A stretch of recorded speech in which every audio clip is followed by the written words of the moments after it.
Je salue tous mes collègues autour de la table numérique ce soir. Donc, c'est un plaisir d'être là. Et puis, vous avez employé le mot juste, dialogue.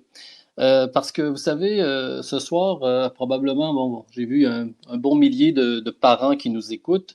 Donc, on imagine facilement que ce sont des familles un peu différentes les unes des autres, avec même parfois des systèmes de valeurs différents, des visions de leur rôle de parents différentes. Voilà, ils ont chacun leur façon de concevoir les choses. Par contre, je suis à peu près certain que tout le monde partage une chose, ce serait cette volonté de pouvoir tout simplement parler de ces problématiques du numérique et, et pouvoir aussi que leurs enfants, leurs adolescents leur en parlent aussi facilement. Hein? C'est-à-dire cet idéal du dialogue revient partout tout le temps quand on intervient, mais aussi évidemment dans les enquêtes qualitatives qu'on a fait, puisqu'on travaille à partir d'entretiens en sociologie qualitative. Donc, on a rencontré des parents, on a rencontré des ados sur différents sujets, et puis on leur demande qu'est-ce qu'ils en pensent. Et cette idée de dialogue est vraiment importante. Alors, ce soir, évidemment, j'ai quelques minutes. Je vais insister sur cette question de posture parce que le dialogue est un idéal à atteindre, mais encore faut-il avoir une posture qui puisse être favorable au dialogue à l'ère du numérique. Et ça, c'est pas toujours évident pour tout le monde. Et la première chose que j'ai envie de dire, mais on verra que les choses sont un peu plus complexes, c'est que d'emblée, il y a des parents, on en fait partie parfois aussi, des professionnels aussi, qui parfois tout de suite s'invalident en tant qu'interlocuteur potentiel. C'est-à-dire qu'on sait dans les enquêtes que pour les ados, les pratiques numériques sont porteurs de sens. C'est-à-dire que, et des fois, on a des surprises énormes. C'est pour eux des enjeux majeurs de sociabilité, d'être reconnus, d'être aimés, de pouvoir montrer des facettes d'eux-mêmes. Ça, c'est des choses qu'on connaît depuis longtemps. Et en même temps, ces bénéfices-là sont pas toujours perçus non seulement ils sont pas perçus par les parents, mais en plus, parfois, on va s'invalider. Et j'aime bien dire à la rigolade, donner cet exemple, mais ça fera peut-être sourire les parents qui nous écoutent. Mais si vous êtes de ceux qui, pendant que votre adolescent est dans la chambre en train de jouer à des jeux vidéo, vous ruminez sans cesse, comme c'est con, comme c'est con, comme c'est con, je comprends rien. C'est sûr que le jour où il voudra vous parler de pourquoi il reste scotché, vraiment, pourquoi il reste scotché devant les écrans, peut-être qu'il aura du mal à venir vous en parler. Et ça, c'est peut-être une des premières choses à retenir, c'est que parfois on s'invalide en tant qu'interlocuteur potentiel parce que derrière les pratiques numériques des ados, il y a beaucoup de choses qui peuvent se cacher, très complexes et souvent très individualisées. Donc, il faut retenir vers la parole. Donc, la première chose que j'ai envie de dire, c'est peut-être être prudent à ça. Est-ce que finalement, on n'est pas en train d'invalider d'emblée que ça peut être important et qu'ils peuvent y trouver des choses vraiment, vraiment intéressantes?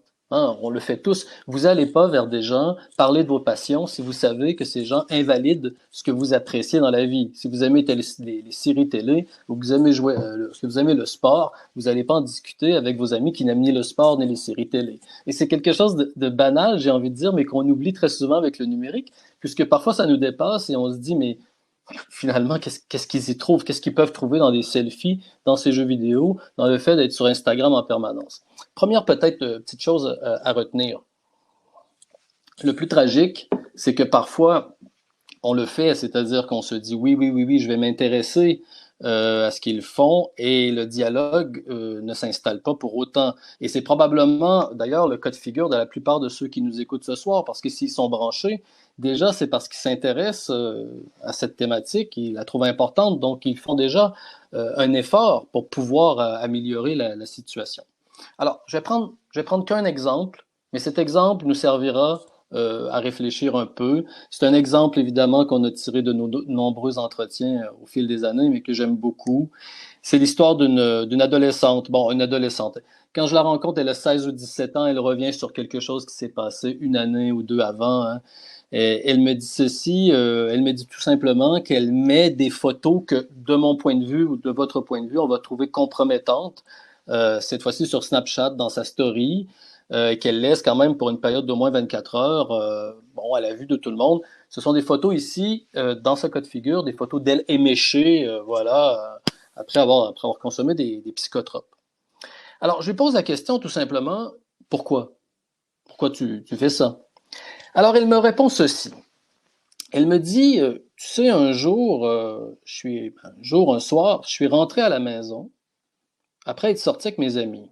Alors déjà, le début de l'histoire est surprenant, hein. Déjà, ça se passe pas dans le numérique. Ça se passe lors d'un retour à la maison. Elle dit, je reviens à la maison et puis bon, j'avais un peu consommé.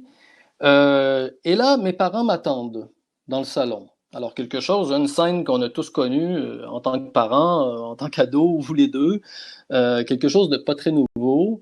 Mais il se trouve que la jeune fille m'explique que lorsqu'elle arrive, ses parents commencent à l'interroger. Alors, un rituel d'aveu hein, qu'on connaît très bien. On pose des questions pour voir si qu'est-ce qu'elle faisait, où elle était, et puis on lui laisse la possibilité de sauver la face, en sachant que peut-être elle commence à nous mentir un peu.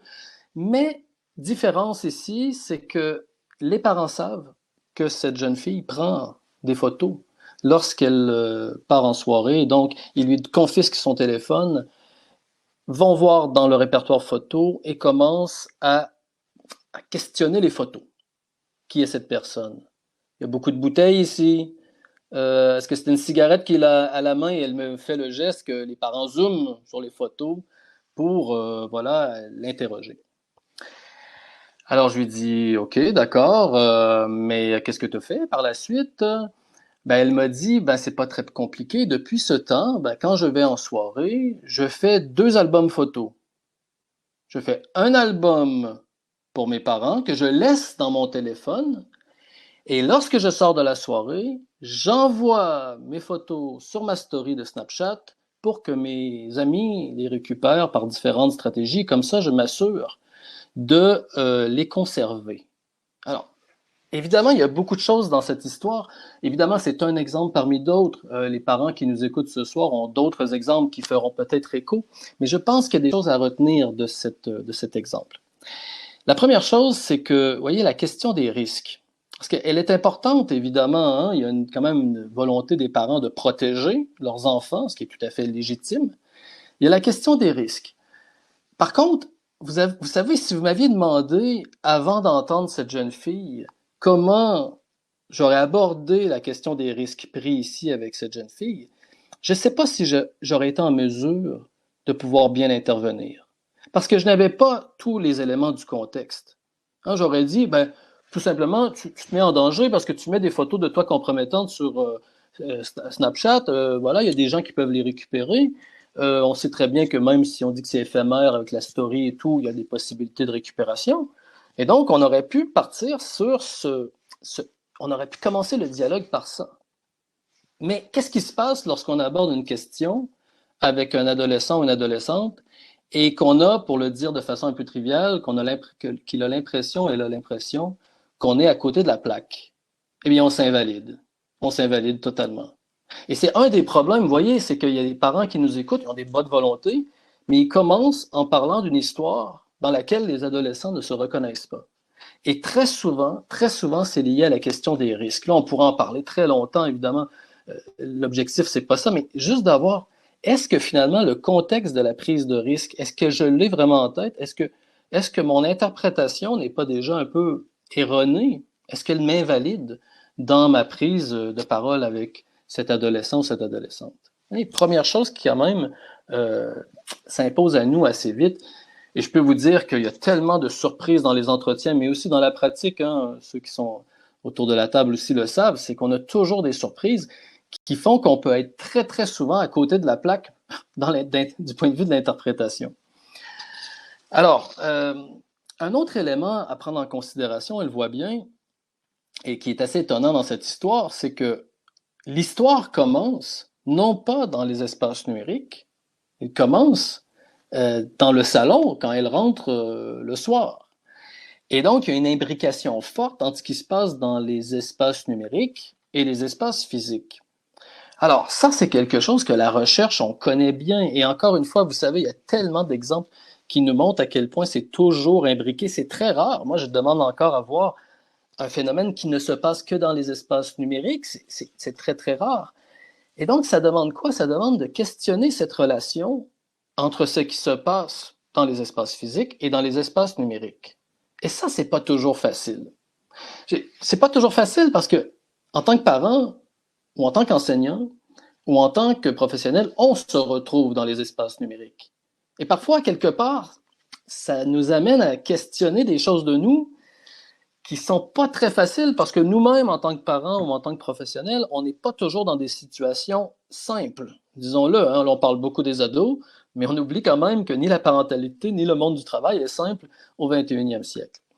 Et je prends un exemple tout bête, mais là, évidemment, je ne vais pas faire de généralisation, mais vous savez, quand on parle avec des jeunes qui restent scotchés sur les jeux vidéo, faites le test, parlez avec eux. Pourquoi tu es scotché sur les jeux vidéo?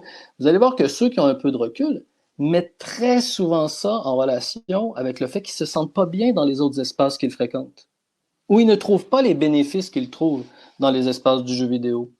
Et souvent, la réponse est malheureusement très simple. Valorisation, reconnaissance. Et voyez, mais ça demande cet examen de la relation entre espace numérique et espace physique. Et souvent, on a des surprises.